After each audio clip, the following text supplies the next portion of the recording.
in fact, take the highest authority and prove him or her wrong, your own position in scientific hierarchy becomes much stronger.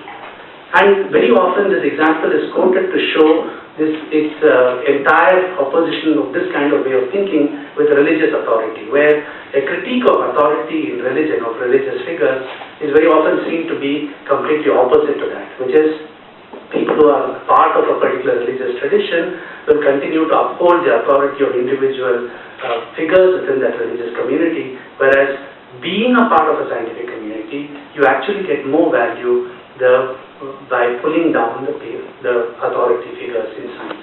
Now this is you might look at it in different ways. You can look at it as a rhetorical strategy of presenting science in a particular image, or you might also look at it as something which is part of practice, but the rhetoric doesn't necessarily match that particular practice. But when I'm saying that, I'm saying that this engagement with authority is still very much part of doing science, but it doesn't translate in the way the story is created about pulling down the highest authority, biggest authority figures.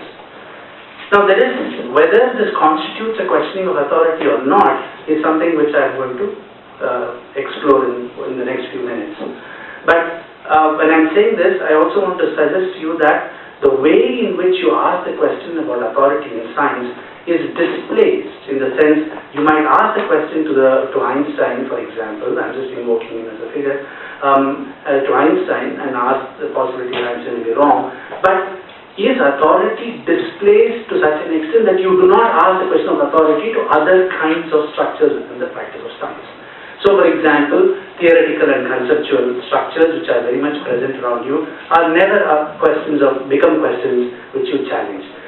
One of the simplest examples I often use is the fact that you can do science throughout your life and still not ask the basic question of what is the definition of mass and space and time, which are fundamental givens in the kind of theoretical structures you work with. But in spite of that, this kind of a depositioning of authority from human figures into something else becomes a characteristic of science. And I'm going to point out to you one way in which this depositioning happens. That is the kind of shift from investing the authority in human scientists to investing the authority in non-human agents.